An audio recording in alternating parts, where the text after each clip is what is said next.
పోలవరం పనులు చేసుకున్నారు. పోలవరం రైట్ ఏదైతే కెనాల్ ఉందో ఆ మట్టి అంతా అమ్ముకున్నారు. గతంలో చేసినటువంటి రైట్ కెనాల్ మట్టి అంతా కూడా గతంలో పనిచేసినటువంటి శాసనసభ్యులు, వాళ్ళ అనుయాయులు, వైఎస్ఆర్ పార్టీ నాయకులు అమ్ముకుంటున్నారు. అదే ఆ మట్టిని కానీ స్ట్రెంథన్ చేస్తున్నట్టయితే ఇంత పరిస్థితులు వచ్చే కాదు. ఇవాళ మరి 3 గళ్ళు పడినాయి, అవతల 7 గళ్ళు పడినాయి. ఆ 3 గళ్ళు పూడ్చడానికి దాదాపు 5 రోజులు పట్టింది. నిద్రాహారాలు మాని మరి చంద్రబాబు నాయుడు గారు విజయవాడలోనే ఉంటూ ఇటు ప్రజలకి ఎక్కడ కూడా లోటు రాకుండా ఫుడ్డు, వాటరు, మరి పాలు అన్నీ కూడా అందిస్తూ అక్కడ ఆ గండ్లు పూడ్చే కార్యక్రమాన్ని కూడా చాలా యుద్ధ ప్రాతిపదికన చేయడం జరిగింది.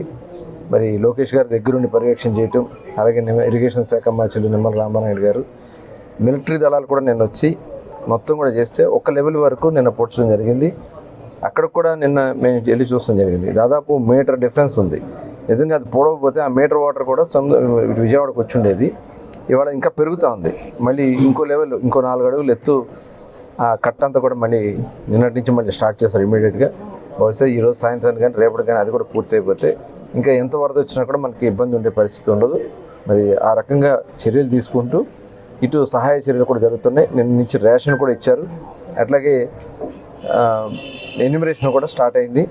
అటు పంట పొలాలకి, రైతులకి, అక్కడ నష్టపోయినటువంటి విజయవాడలో ఉన్నటువంటి కుటుంబాలకు కూడా ప్రభుత్వం ఎవరు కూడా బాధపడకుండా చేయాలనేది చంద్రబాబు నాయుడు గారి ఆలోచన.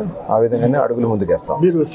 మొత్తం అన్ని ప్రాంతాల్లో అక్కడ పునరావాస కేంద్రాల్లో కానీ ఇంకా బాధితులు అపార్ట్మెంట్లో ఉంటాం నేను కూడా చూశాను. వాళ్ళకి ఏ విధమైనటువంటి సహాయం అందిస్తాం?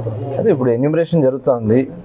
నష్టపోయినటువంటి ప్రతి ఒక్కరు కూడా, మన బ్యాంకర్స్ కూడా మీటింగ్ పెట్టారు. బ్యాంకర్స్ అందరూ కూడా మరి ఇన్సూరెన్స్ కంపెనీలు ఇమీడియట్గా వాళ్ళ ప్రీమియం చెల్లించమని, బైకులు చాలా లక్షలాది బైకులు మునిగిపోయినాయి, కార్లు, మరి ఇళ్లలో ఉన్నటువంటి వంట పాత్ర కానీ, సామాన్లు కానీ, టోటల్ అంతా కూడా షాపులు అక్కడ అందరూ కూడా పెద్ద ఎత్తున నష్టపోయారు.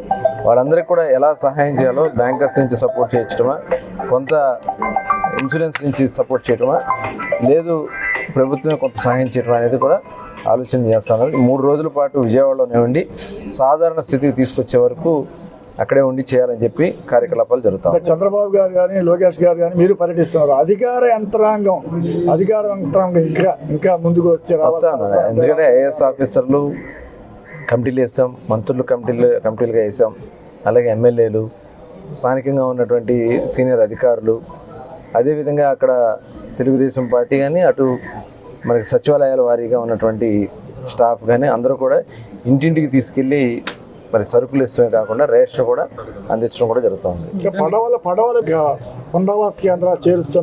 చాలా వరకు 90% దగ్గర ట్రాక్టర్స్, మనుషులు వెళ్ళి తీసుకెళ్ళిస్తున్నారు.